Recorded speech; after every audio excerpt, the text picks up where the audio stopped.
মেয়ের বাবাদের common dialogue, যদি ফোলা পছন্দ না হয় মাইয়া কি ছোট, আর যদি ফোলা পছন্দ হয় তখন পারে না মাইয়া ন মাইয়ার মারে সব বিয়া দি দিত।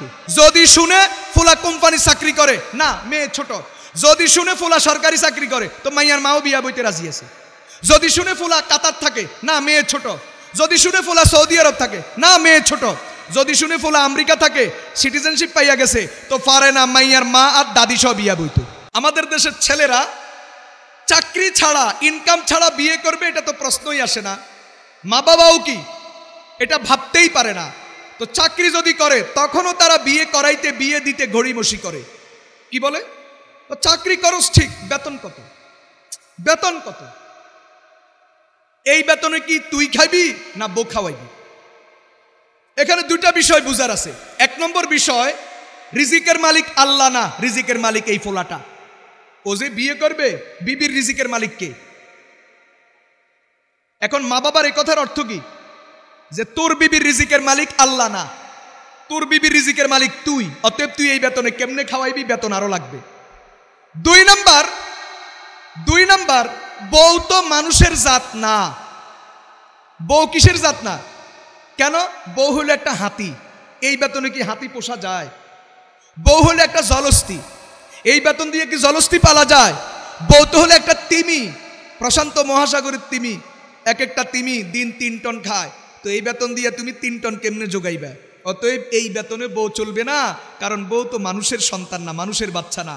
বউ তো তিমির বাচ্চা, বউ তো জলস্থির বাচ্চা, বউ তো হাতির বাচ্চা। কথা বলেন ঠিক কিনা? এটাই তো অর্থ, এটাই তো অর্থ। আমাদের দেশের মেয়ের বাবারাও এটা মনে করে যে আমার মেয়েরে যেই কোনো ছেলে পালতে পারবে না, যেই কোনো ছেলে আমার মেয়েকে নিয়ে পোষাইতে পারবে না, বরং আমার মেয়েকে পালতে হলে সরকারি চাকরিওয়ালা লাগবে।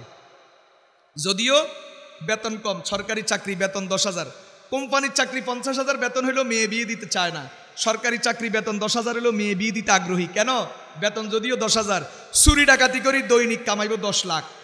কারণ আমার মেয়ে তো হাতির বাচ্চা, আমার মেয়ে তো জলস্থির বাচ্চা, আমার মেয়ে তো তিমির বাচ্চা, এটাকে সরকারি চাকরিওয়ালা ছাড়া পোষাইতে পারবে না।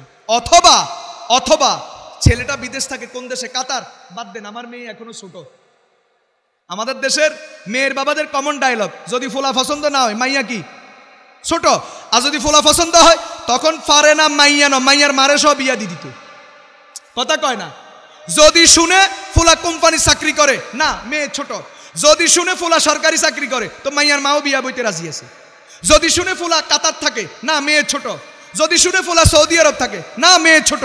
যদি শুনে ফোলা আমেরিকা থাকে, সিটিজেনশিপ পাইয়া গেছে, তো পারে না মাইয়ার মা আর দাদি সব বিয়া বইতো।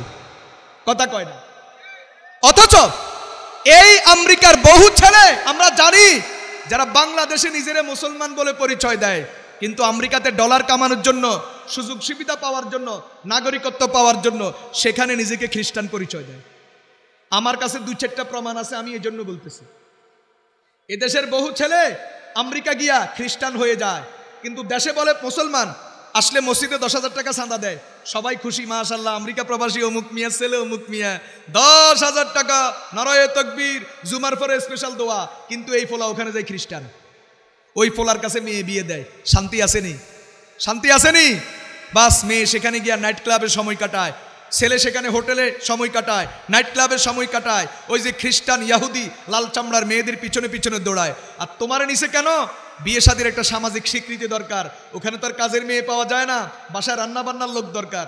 তোমার মেয়েটাকে বিয়ে করবে বাসার কাজের জন্য, আর তার যৌবনের চাহিদা তোমার এই মেয়ে দিয়া পূরণ করবে না, যৌবনের চাহিদা পূরণ করবে ওই দেশের খ্রিস্টান লাল চামড়া কুত্তার বংশ, ওইটা দিয়া। কথা বলেন ঠিক কিনা? প্রিয় ভাইয়েরা, চরিত্র না থাকলে সংসারে শান্তি থাকে না।